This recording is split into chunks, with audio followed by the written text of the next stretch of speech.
Tell me a little bit about, first of all, you're a therapist, right? Okay. I'm going to tap into your therapist. I think so. And we got somebody coming in, Marcel Garcia. Okay. Okay, okay. All right. So,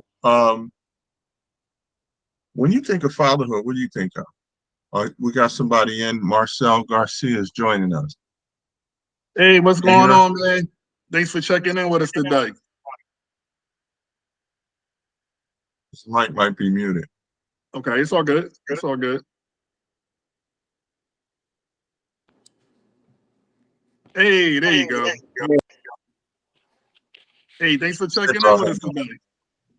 No problem. As soon as I saw the message yesterday, I was like, okay, let me see if I can make some time to get on this.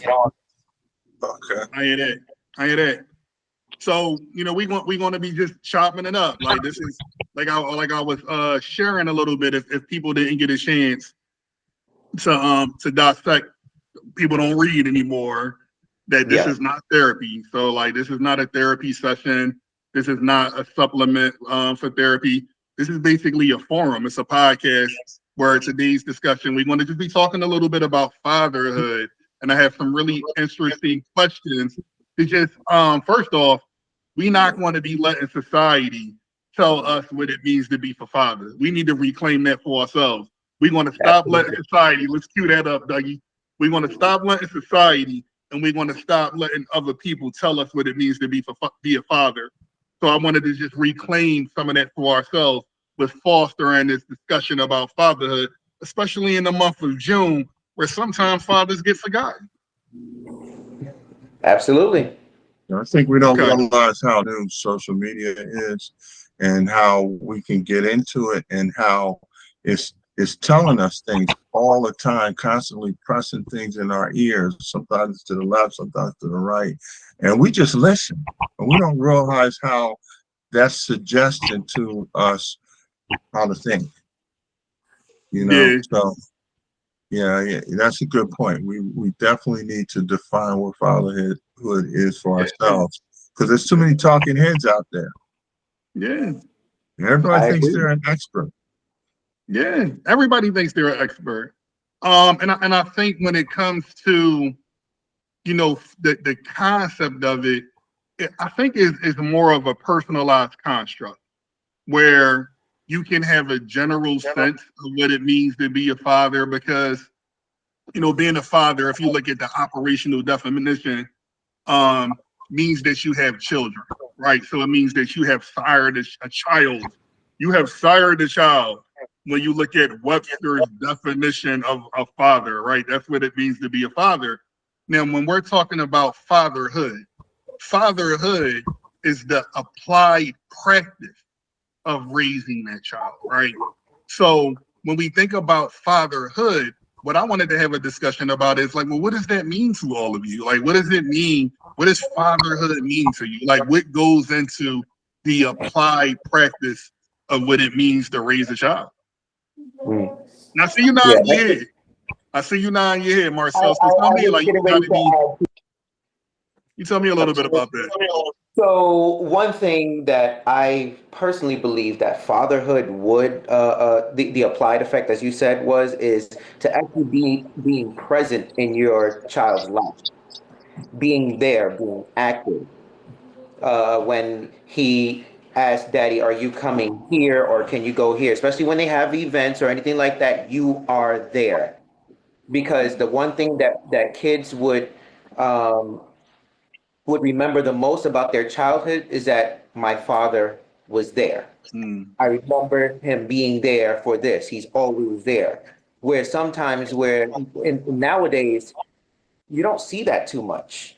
You hmm don't see fathers there that are.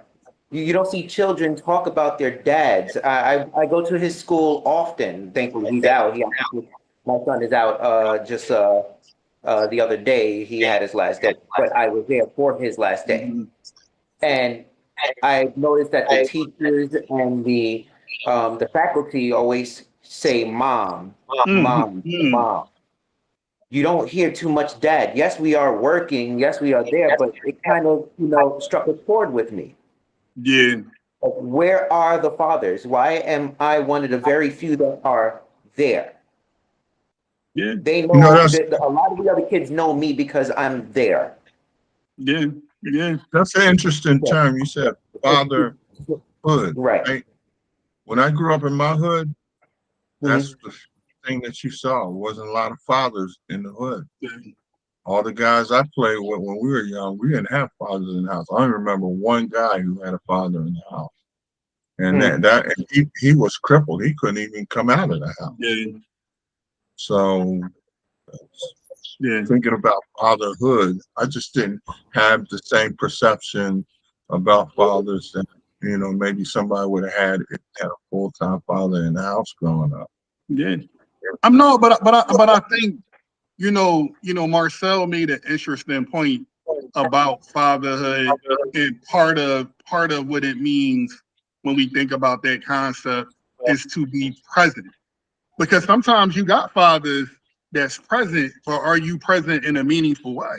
Because just because you're there, don't mean that you're present in a meaningful way, and that you're operating in a meaningful way where you're making a real impact, into your family, into your children's lives. Yeah. Actually, the other thing is, I remember speaking with my cousins not too long ago about their father, my uncle, and he was always working. Not that he, was there, but one of the things that they remember the most is that daddy's always away working, always busy. He is Yeah, a great father. However, what mattered to them, what stuck in their memory was daddy's working, yeah, which means it's not there. That to me is plays more of a significant impact in a child's life. yeah, Even though you're doing your thing to support your family, it is also extremely important that you are there in their lives. yeah, And I think a lot of us, somehow miss that point yeah, where we don't see that the kid's always looking for you. You're yeah, always working.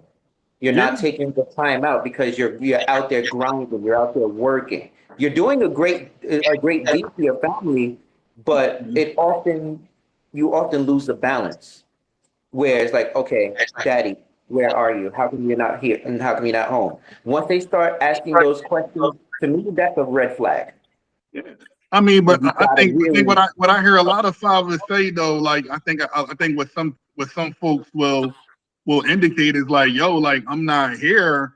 It's not because I don't want to be here. right. I'm out here and I'm doing these things so that you can go to karate, Yep. so that you can live a certain lifestyle. You want to play Yes. football, like yo, main man or main girl, like stuff is expensive. And when we think about the expectations of what it means to be a father, fathers, and some of this can be culturalistic. Black fathers, or people of color, when it comes to us as fathers, is Mhm. from the rip. You expected to be a provider. So Yep. if you ain't providing a certain lifestyle, if you ain't providing in a certain way, all right, let's say I'm making that sacrifice. I'm walking you to school every day, right? I'm getting up in the morning, I'm cooking breakfast, I'm doing some of this nurturing related stuff. But if you don't see me moving, if you don't see me working, you kind of looking at me cockeyed like I'm less of a father. Uh-huh. Yeah, I- so It's the optics. It's the optics. People, we talk about that all the time.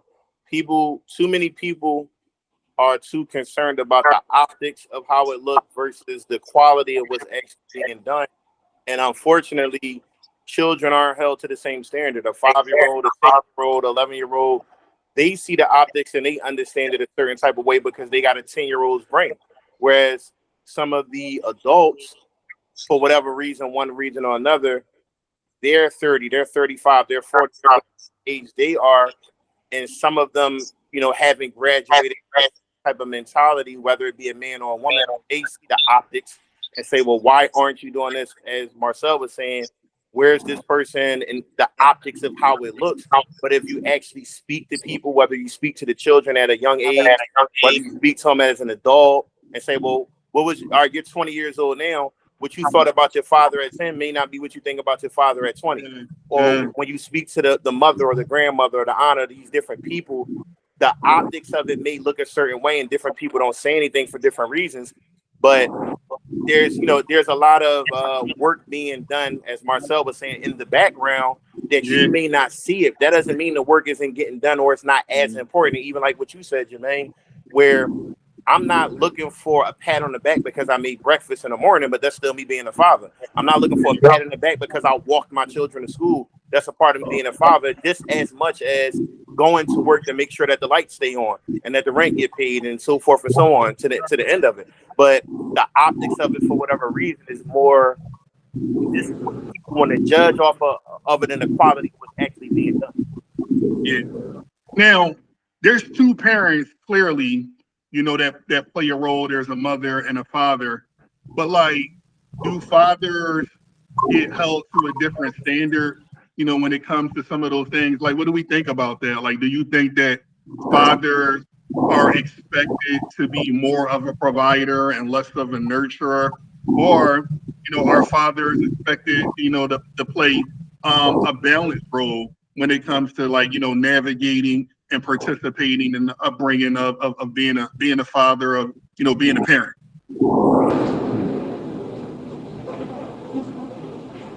What do you I guys think it's different. I think it's different depending on the person and in the situation. Some people, some women, some wives, some ex-wives, some girlfriends, some baby moms, whatever label you want to put it. I think some understand more than others, and I think that society ultimately, unfortunately, dictate the expectations. You know what I mean? Depending on what type of culture you come from, Black culture, Christian culture, Muslim culture, Philadelphia culture, Detroit culture. There's so many different cultural factors that set expectations, and you as a man have to determine what is your expectation for yourself and your family and you being a father to your children, regardless of what other people have set as expectations. There's certain cultures that say I'm a good dad if I buy my kids everything they want, Jordans and iPhones. That labels me as a good dad in the eyesight of some people. Then there's other cultures that say, okay, did you teach them ABC 1, 2, 3, educate them right from wrong, morality and things of that nature? That's more of an emphasis that's placed. So it depends on the partner that you choose and the culture that you come from and the beliefs that you subscribe to. Yo, that was you said a mouthful, and that was certainly a couple bars that you dropped over there. And I think what you really alluding to is it's very abstract. It's very abstract when we look at those things. And for all intents and purposes, it's really about your own personalized operational definition of what that means. And what I always tell people all the time is it comes down to, what do you think is most valuable? Like, when you think about, what do you want to instill? What are you teaching? Like we said fatherhood is the applied practice of what you put into your children. So when you think about that applied practice, when you think about that skill building, what's most valuable? What principles? The principles are the guidelines. The principles are the rules that governs how you want to go about doing these things. What's most valuable, and what are the principles that need to come together when we talk about and when we look at what type of fathers we want to be? I know for me, like, I want to go back to something that Marcel was saying. Like, I'm real big on being present, but I think, when it comes to being present, being present in a meaningful way is what you want to focus on, so that you're focused on, like, all right, well, what am I trying to accomplish with being present? And then something that Rick said earlier is that children don't always have the intellectual capacity to understand what's going on in these moments. So it's important for us as fathers to help our children unpack the significance of why we're present when we're present in this meaningful way. I took Jonah. This is my son Jonah, my favorite son. Yeah, I see him speaking every so often. And me and Jonah, was talking a little bit earlier, You know, because I think so much of when it comes, so much of fatherhood is gonna be, you know, and so much of being a parent. You know, I'll use some of these things interchangeably, but so much of being a father, so much of being a parent, when it comes to the applied practice of that, you know, is what we model. What do we model to our children? And one of the things that was consistently modeled to me, you know, from my father, is like I always seen my father, you know, provided. Now notice I said that word for a reason, because I didn't say that my dad just worked. My dad didn't just work. I understood because my dad had conversations with me about why he provided. He wasn't just going to work every day because that's what he wanted to do and it was the best thing in the world. You know, his children was an afterthought. My father would have conversations with me and say, yo, listen, I'm going to work. And, you know, and part of me going to work is about providing so that you can have clothes, providing, you know, so that you can have a roof over your head, providing so that, hey, you want that new skateboard, you want that new video game, you want that bike. All right, cool. I'm going to go make this sacrifice. Fathers are not just working. Fathers are making sacrifices. I would love to be there. I would love to be there more often. I would love to never miss a moment. But fathers are making sacrifices with their time so that their family, so that their children can have access to a better quality of life. That must have been a very short conversation. Look, son, I'm out there provide for you. I got to go. I'll see you maybe on Saturday because you'll be in bed when I get back. And Saturday, I might be a little tired because mom's going to have this whole list of stuff for me to do. I don't know if I'm going to have a chance to get together with you to do what I need to do because I'm out there providing, and providing takes time. It takes effort. Sometimes it takes multiple jobs, and those multiple jobs are taking a lot of time. Yeah. I don't know. It wasn't always a short conversation. When we go back, I see we're gonna go back and forth to a lot of different terms within this conversation. But when it comes to that thing, that's part of being present, where you got to take a little bit more time. It can't always be a short conversation. You got to take a little bit more time to unpack some of that when you're having conversations with your children. And moreover, you have to find ways to have a little bit of better balance when it comes to taking advantage of opportunities to be more present. So you made an interesting point about being about having a conversation with your children, because I was growing up, I didn't fully understand. All I understood was what I saw. There were times where my father couldn't be there. There were times that he was there.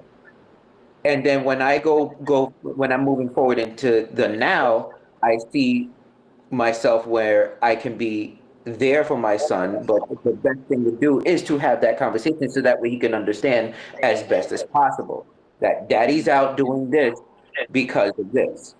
Because if you don't have these conversations, over time, those same kids that you're raising will grow up with a misunderstanding, thinking that you're not there because you don't care. And I also wanted to add on to what Rick was saying about the optics and the culture, for that matter. Like how fatherhood. I don't want the thought to escape me. Like how fatherhood and the different dynamics of it, and what is exactly fatherhood, as we were trying to tackle the subject of breaking down what it is to be in a fatherhood. It's more of what works for you and your family dynamic. Actually, one of my old martial arts instructors told me, which you can apply to any part of your life, is use what works for you. What works for me may not work for you, may not work for Rick or anybody else in here. But it all depends on how it works best in your dynamic. How do you know what works? All I can tell you is that one of the things that you can tell that it works is when you walk through that door, your son runs right to you, your daughter runs right to you, your kids run to you, and they're like, "Hi, Daddy, I missed you," or something to that effect. Don't have to be in those ways, but they always want to be with you. My kids run to me and say, "Hey, Dad, I'm hungry. can I Oh yeah, no, can I get a that's snack?" built in. That's built in. And yes, I have to do the dad joke of like, "Hi, I'm hungry. I'm dad." Yeah, My son yeah, hates that. yeah. No, no, interesting though. So like definitely, making sure that you see how they respond to you. That's Yeah, important. Do we have a certain level of closeness, when it yeah. comes to what we get from our kids? I remember, having those moments, with my kid, with my dad. I remember when I think about the relationship what I had with my father and how, when my father would came home, it was cool. It was like, all right, dad's home, dad's going to talk to me, dad's going to want to play catch, Mhm. dad's going to bring me something good, right? Dad got something for me but that was Mhm. something that became part of the ritual. We have rituals Yeah. within our culture. What is the ritual that we think is important to have with our children? One of the rituals that I practice consistently, with my kids is I always tell them that I love them. Always tell them that I love them, and always, show affection towards them. I'm very physical with my children. I'm very huggy because I think it's. I've heard as a therapist, Jermaine Wright, LPC. As a therapist, one of the things that I often hear in therapy is how, yeah, well, I know my dad loved me, but sometimes I feel like my father didn't love me because people are always telling me about how their fathers struggled with showing affection. You bring up a very good point too, because my family, more on my mother's side, believe it or not, is not one to display affection like how you think. Mm-hmm. However, my father was the natural one who would do the hugging, the kissing. So I was used to that from him, but not the re- Oh, the, did my, we my freeze? Oh mother's side. no. But that also adds on the culture as well, because uh, one culture may not be as affectionate as another. Like you saw an example of you being physically affectionate to your son.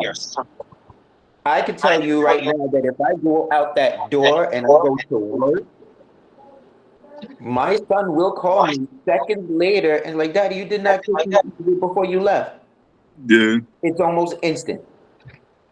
yeah, Or he'll forget yeah, that I did because he's too busy on his right now. He's still on his Oculus. I'm yeah, surprised he's not screaming, which you'll probably hear depending on what game that he's playing. He yeah, would either forget, yeah, like that, you didn't help me. All right, I'm coming right back. I will turn the car around and come right back to make sure, yeah, especially if I'm not far. yeah. But it really, like you said about the ritual, there's certain things that we do in the morning, in the afternoon, at night. Mhm. Um, since I work a night shift, is usually before I leave. And then, I'm back home in the morning before he wakes up. Um, he would rather be, like, for example, for breakfast, that I either make the breakfast versus his mother. Um, he would come to me for the food, to ask for the food. Mhm. Question. I got a question. But Um, it really, oh, I hear. I thought I Yeah, heard someone. somebody was Doug. yeah. So I got a question. When you talk about fatherhood, um, would you want to be the father your father was to you, or would you change something? Ah, that was one of the thoughts that I came up with. You beat me to the punch with that. Yeah, What I would say is, I would like to be a better father than my father was to me. yeah, yeah, Because I feel that with any father or any teacher for that matter, you would want to bring up that child, that student, up to be better than you. yeah, yeah. Because that's how we grow as men, at how we grow as fathers. So that way So when what they would you grow do? up, they'll be even better Mhm. fathers. They'll take what you did, what you taught them, and apply it and then add on to it to make them a better individual. Yeah. So what would you do beyond what your father did? What would you add to what he did to make it a better uh, upbringing for you? So, how am I going to unpack this one? It's like pulling a pin on a grenade at this point. So there was a couple of things that he did that I did not like. For Yeah. example, he spoke when he would get angry. And I'm definitely going to go with that because we Yeah. got to watch how we are upset with our children and how we speak to our children while we are angry. Yeah. Yeah. Um, his habitual thing was to call my brother and I stupid when he was mad. Mm. It became such a stigma to me that it became a trigger for me that I Mm-hmm. hate that word altogether. Mm-hmm. Now, call me that, it triggers me. Mm-hmm. However, I decided to say, Dad, I would never, I learned that as I grew up, I would never call another person stupid. I Yeah. didn't like that.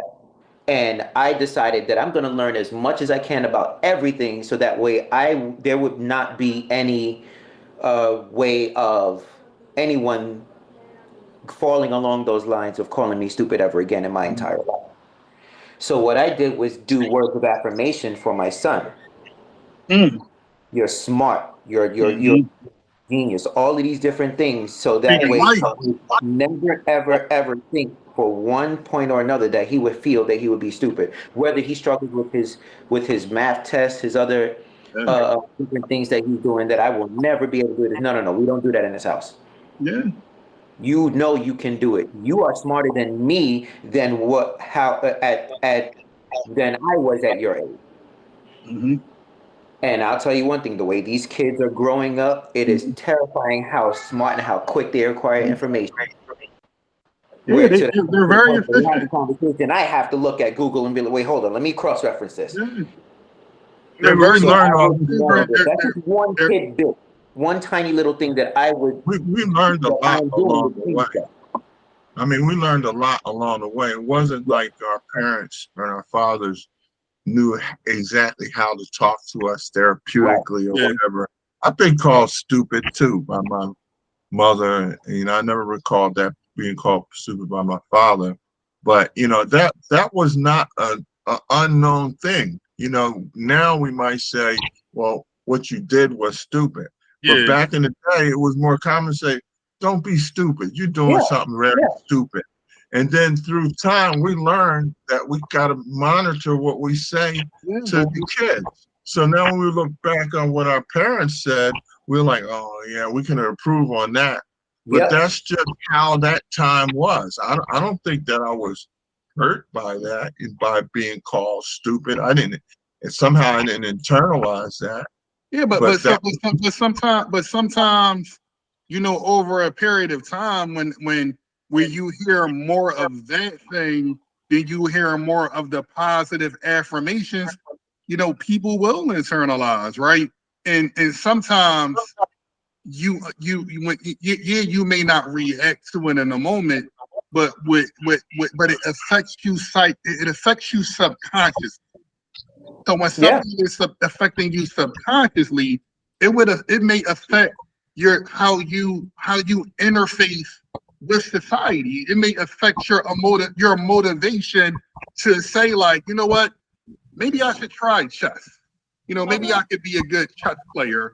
It may affect your ability to gravitate more towards intellectual things because Up there. subconsciously you may have now, already set now yourself that up. you have a degree in psychology, you understand that. But my mother and father didn't have no degree in Yeah, psychology. yeah, right. They didn't yeah. understand it to that depth.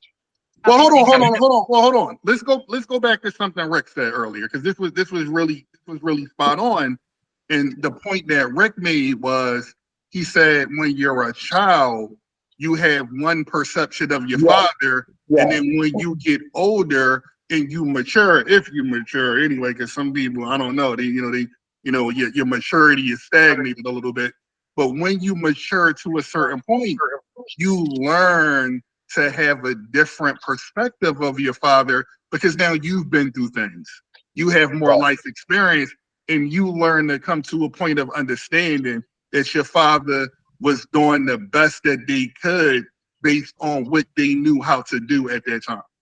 Now, I want to go back to your question because I want everybody to have an opportunity to answer the questions that you posed, because I think they were really good in questions. So I want to fully unpack there. But one of the questions that you said was, I think it was along the lines of, would you be the same type of parent that your father was to you? Was that the question? What would you do different than your father in raising you? Could you improve on what your father did? Yeah. I think it's interesting. It's funny that you say that, because one of the things that my dad will always say to me, and it's funny because I just had it, me and my brother, we have a lot of these type of conversations. My dad will always say to me, like, my dad was a very accountable person.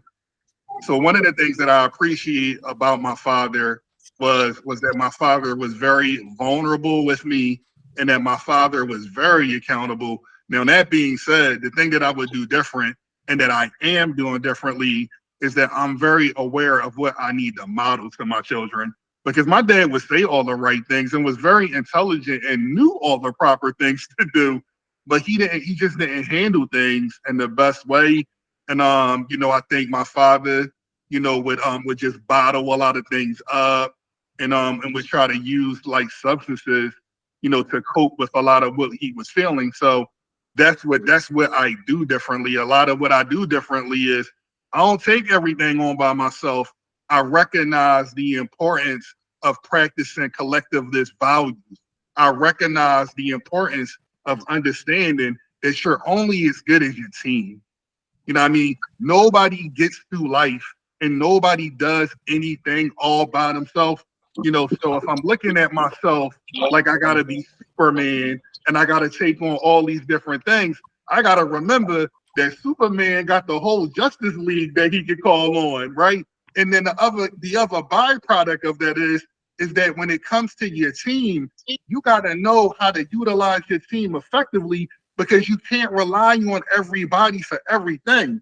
So, like, if I need a strategy, I might need to have a Batman on my team, right? If I need somebody to instill in me a little bit of hope, I might need to have a Wonder Woman on my team, right? If I need somebody to just, keep it copacetic and lighten the mood a little bit, I might need to have a Flash on my team. So if we as men are walking out here like we trying to be Superman, one of the things that you got to remember, bro, is that you got to get you some super friends, because you can't do it all by yourself. You know what? Maybe here's another question too. Thinking about your father's team. Was your father's father on your team? And did you know that? Was my father what? Was your father's father, your grandfather, your father's team? And did they work together to raise you? No, my dad didn't know his father. You never met him. But one of the things I appreciate is that was something that he shared. So remember, we were talking about that, y'all, earlier in the conversation, with helping your children understand things. My dad would sit me down and would say, like, listen, I ain't got a playbook. I didn't grow up with my father. And a lot of what I'm doing, part of the reason why I'm here, part of the reason why I go out of my way and I'm being so present, because not only am I trying to figure this thing out when it comes to learning how to be a dad, I acknowledge my dad has other children, outside of, me and my brother, who grew up with both our parents, but he also had two daughters, right? And he would acknowledge the mistakes that he made with his daughters, and would always talk about why he's trying to do things so differently when it came to the applied practice of raising children, which we defined today as fatherhood. And if I could kind of add to what you said, even a little bit more detail, what you just said about kind of the do as I say, not as I do, like you spoke about, like Yeah. he would, yeah, this is what I need to do, this is what we need to do, this is what I need to do. And even though he may not always do those things, I think that's important that you mention that, because my perspective, I learned from that do as I say, not as I do mentality to a certain degree. But I also saw, like what you just said about our sisters, where he let that be known that whatever mistakes he made, with raising them and relationships that he had with their mothers, which many of us can relate to those same things. Like men sometimes have children with multiple women, and then maybe they're with one particular woman that they have whatever amount of children that they had, which was my father's case. He had children with this woman, child with this woman, and now he's here with this current woman. He's trying to raise his family based off of mistakes that he made with other people, but he always acknowledged win, lose, or draw, didn't care about what anybody had to say. All right, I have children with other people, and it's not their fault. You guys need to understand, whether it was my mother or anybody else, grandmother, aunt, whoever had something to say. All right, this is as much as my child over here as these children over here. And I think that's another underrated, you know, good attribute, like you were saying, Doug, about having what would you do differently. And that's something that I can personally relate to because I have children with multiple women. So I feel like I literally learned from that before I even had kids, that was something my father would stand on, and that's a hill he would die on. I don't care what I gotta go through with this woman that I'm with. I'm not going to discredit my other children to whatever degree he thought. You know what I mean? If he thought he was doing his best to make sure that those other children was good, even if it made my mother upset, he was going to do that. Hey, come on, we're going to go sneak and see your sister. We going, you know what I mean? Hey, listen, don't tell your mom, but it wasn't about the women. It was my sons need to know their sisters. My sisters need to know their brother. That very powerful move that we don't see a lot in today's society with a lot of our men, where it's like, well, I don't want to make my current wife mad. I don't want to make my current baby mom mad. I know I got these other kids, but no, those kids got to suffer because I'm more worrying about my own self-happiness, my own self-being. That was something that I took from my father, where it's like, okay, I got a kid with this one, I got a kid with that one, and I'm currently married right now. But guess what? My wife understands that my children are not in competition with my current marriage, my situation. I have to be a father. My children are not in competition with my ability to be a father. So I got So a is question. that the case because your present wife currently has her own children that causes her to be more understanding? I think that's a part of it, but I can only speak for me because, again, Jermaine's experience is Jermaine. He doesn't have children with multiple women. I can say for me, I literally would talk to my father. I remember times where one of my sister's mother, she did not want us to me, the kids. We ain't even adults. She ain't want us to communicate with our sister because of whatever beef she had with my dad. And I will remember my dad wasn't like a cuss you out type of dad. He was a okay, whatever. And you know what he'd do? He'd dial that phone number until she picked up, or he'll get my other family members involved, and he would be like, talk to your sister. All right, baby, we want to come and see you. He made it be known like, yo, this ain't about whatever beef me and you got. They need to be able to still have a family dynamic regardless of what these kids went through. So I personally took that motto even before I got with my current wife and said, yo, I don't care what happens. My kids need to be able to have a relationship with one another because it's not their fault that I went through 2 divorces. You know what I mean? That's not on them. He was a standard bearer for the family. Yeah. Yes, and we don't see that a lot anymore. It's so many. I think we all can agree. There's a lot of men. I'm not like kicking anybody or putting any, dirt on their name, but he took the brunt of whatever came with that. And he knew it. He took whatever my mom was going to break his way about trying to raise those other kids.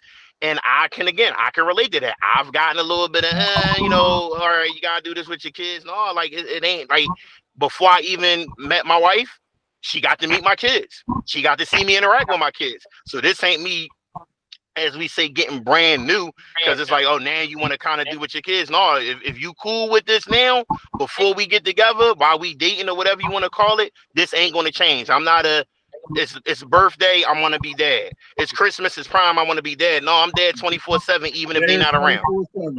7 days a week, 399 days a year. There you go. So for the purpose of time, because we starting to get short on time, y'all. But like, I'm just absolutely astounded, by this conversation. Lots of good points today, and I appreciate everybody just checking in. And I just hope that just having this conversation is definitely providing all of you with some really good perspective that you're taking away from this conversation that is going to better shape your experience of what it means to have a father. When Rick was talking a little bit about his experience, one of the things that I thought about is, I don't know, like, you know, I got two questions that I want to end on. And one of them is, what is the best part about being a father? What is the best part about being a dad? What's the most difficult part about being a father? What's the most difficult part about being a dad? The best part is just seeing them. You know, the best part is just raising them, and really seeing their growth and development. One of my most memorable moments when I think about what my kids is just when they both learn how to read. When they both learn how to read, and just seeing them being excited with reading, because I'm always excited in reading, and that's something that's just really important to me as a parent, is their education and making sure that I'm doing everything in my power to make sure that they're educated. So just seeing them read, seeing them grow, seeing them develop, for me, that's the best part about being a dad. The hardest part is I never feel like just never feel like I'm doing enough. Like, you know, and I always worry about that. I always just feel like, you know, like, damn, did I miss something? Do I need to go an extra mile? You know, I just feel like, you know, like I said, though, like, you know, I just feel like I need to be more for them.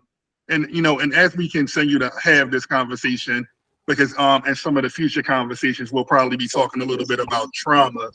You know, I think some of that is just a byproduct of how I grew up, where maybe I feel like, and maybe I think I need to do more and I need to be better than what I actually am. I'm already good enough. So I'll give you guys the floor.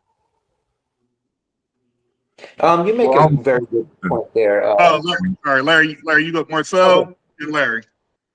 Okay, so the best part of me that I've seen, like you said, I'm agreeing right with you with that, with watching because I only have one son.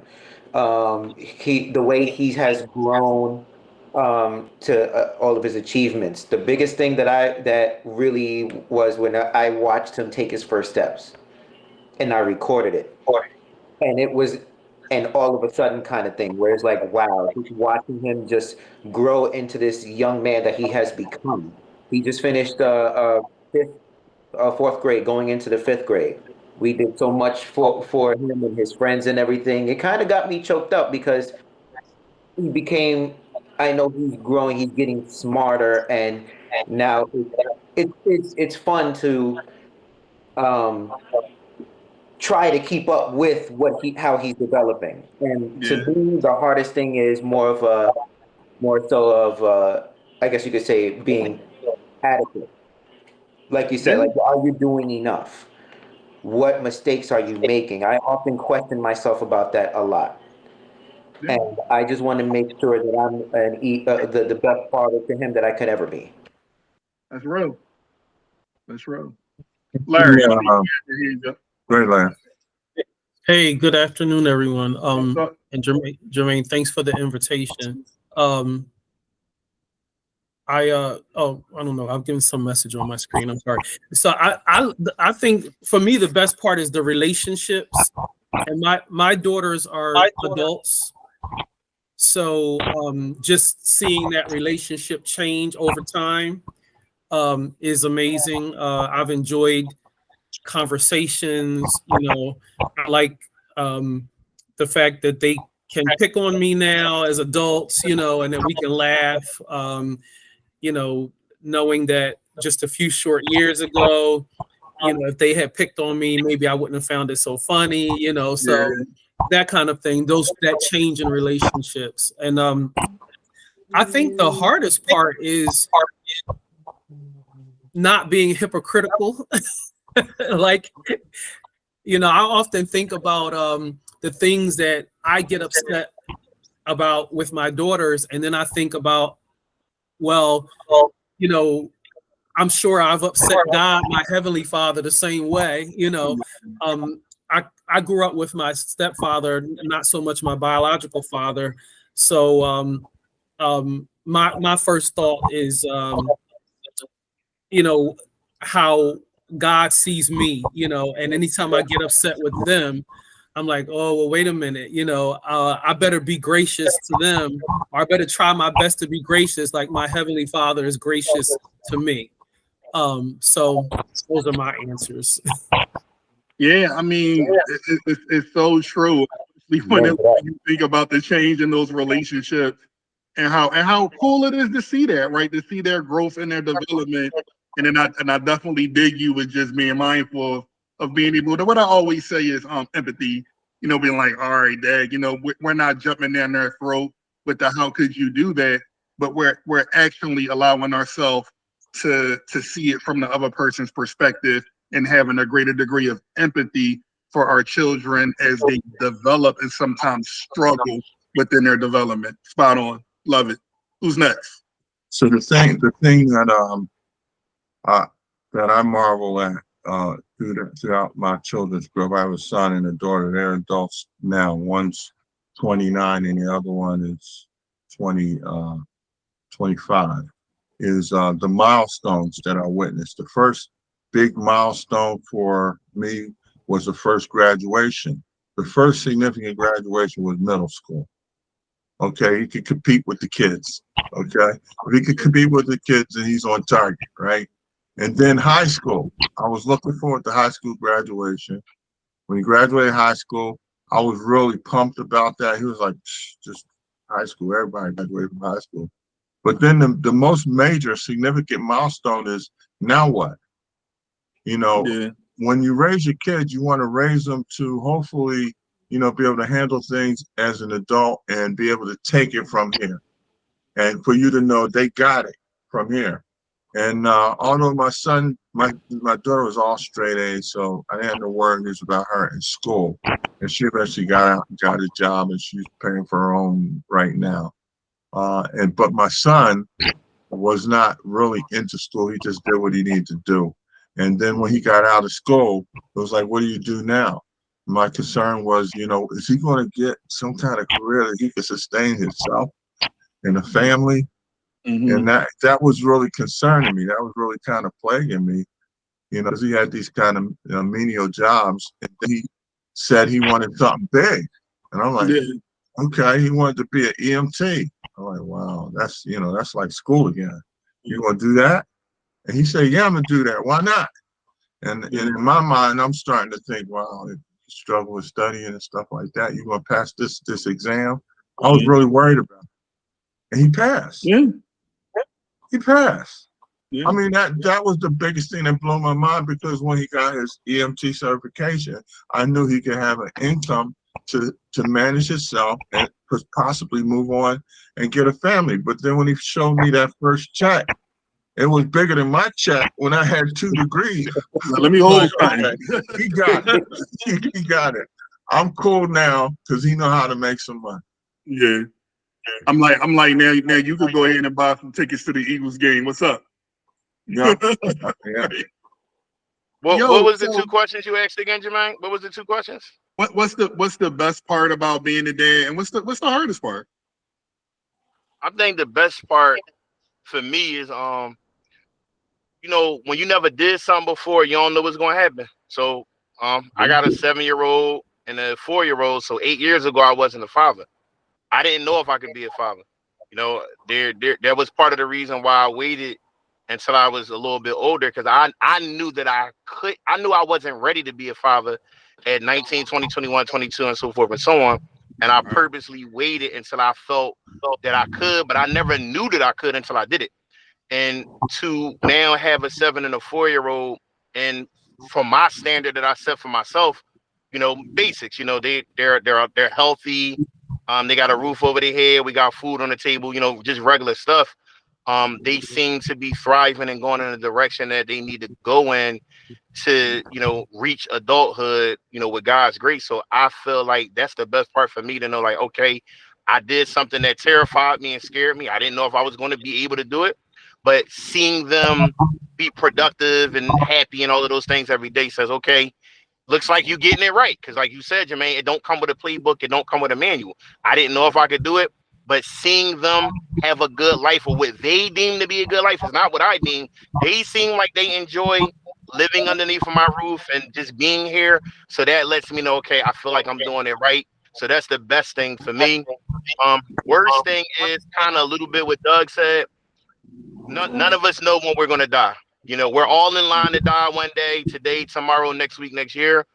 And it's also equally as scary that I'm gonna not be here before I've taught them enough on how to survive on their own when I'm not around.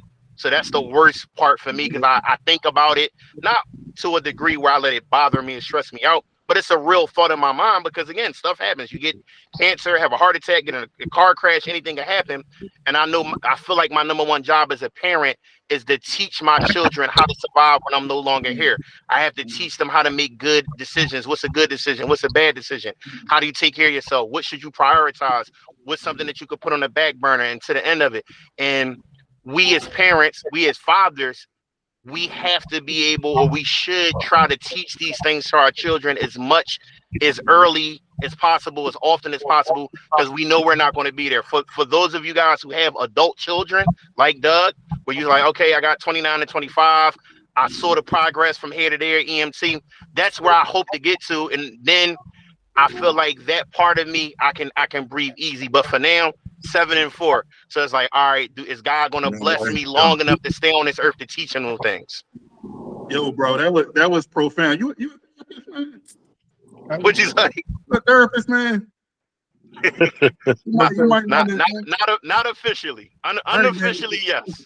Listen, man, we might But need to you know, talk offline. that's one of the hats that a father has to wear unofficially is that therapist too, particularly for his sons. Yeah, Because that's they true. look to us as more like them, and you know, and they see if we make it, then they have the sense that they can make it too. Yeah. Yeah. Good afternoon, fellas. What up? What up? Bro. What Rick was saying is that's what I fear too. I got adult children and I also got a 3-year-old now. My son just turned 25. You know, it was like awesome to see him 25. You know, he got his friends to come over. They played the game for hours. He ordered his own pizza. You know, he set it up himself, is what I'm saying. Like KJ usually couldn't set nothing up to save his life. Like everything was last minute. You know, that's amazing to see that he has 2 jobs. He's doing what he has to do. You know, he has some work to do, but you know, we're working on that too. Um, just to see him go from where he was as a kid. Rick and Jermaine know we known you a long time. They know where he was then and where he is now is like an awesome feeling. And then a really good feeling is my 3-year-old. Whenever she see me, she just say, "Daddy, I love you. I missed you." She was only in school for hours. I think that's like the best thing ever. Like, and she say she missed me. I'll be like, okay, that's cool. Like I enjoy that. Like I just want to hear her say it every day, like all day long. You can say it all day long. It's cool. Like so that And that helps us, right? That helps it. Listen, it does. Like if I'm having a bad day, she'll smile and say, "Daddy, I love you," and I don't even remember what I was mad about. It just leave. You know, So I you hear try my that, best kids? not. If you're watching this, tell your dad you love him. I don't just need a tie, right? Right. Tell your dad that I miss you and that I love you and that I appreciate you. Just like moms need to hear it, we want to hear it too. Sorry, No, I just had that's to throw right. that out. That is true. Nailed that one. You It's think all it's the about hardest part? What's the milestones. hardest part about being a father? The hardest part is from having a grown boy that think he knows more than you do. That Oh, think that boy. he can just say what he want now because he grown and do what he want and go where he feel like it. It's not like that. Scary. That's scary. Somebody started the clapping. Yeah. Yo, he trying to clap. I had to raise I up on got it a few another more day. years Like what? left of that. I don't know what you think this is. So All right. It's Yeah, coming. yeah. It's coming. That's part of It's growing looking up. like we might need we might need a part 2 to this discussion. I don't know. Sounds like it to me. yeah, that'll work too. I'm All okay. right. So as we get ready to close out because it's 4:56, and I think we're going to continue to talk a little bit about fatherhood and some of this upcoming some of our upcoming sessions. This is building blocks. This is what we do. This is building blocks for mental health. And one of my goals is to always inspire, always to uplift, empowering you all to be the best versions of yourself. So I hope we definitely found this conversation to be helpful. This conversation will be broadcasted on YouTube. So if there are any objections to that, let me know so that I can have my marketing specialist, be really mindful of how they choose to chop up this video. I'm No cool with it. objection. It's cool. Got it. No problem here. All right, so these podcasts, well, you can always go back to it when it's recorded on YouTube. And my goal right now is just to make sure that I do this at least once a month. Maybe as because I got a whole therapy practice that I run on the side. But part of my goal is to do this once a month. With the goal of maybe doing it a little bit more often. As things change in my life. Thank you for coming out today. I just want to say that I appreciate you all. And enjoy the rest of your weekend. Yeah, you Good too. session. I appreciate it. Yes, Thank sir. you. Witness it for the world, man. Witness it for Thank the you. world. It was good listening All to right, you, y'all. brother. Have a good day. Y'all be All safe right, have out a here. good day. Good day. All right, You everybody. too. Take Take it care. easy. Take care.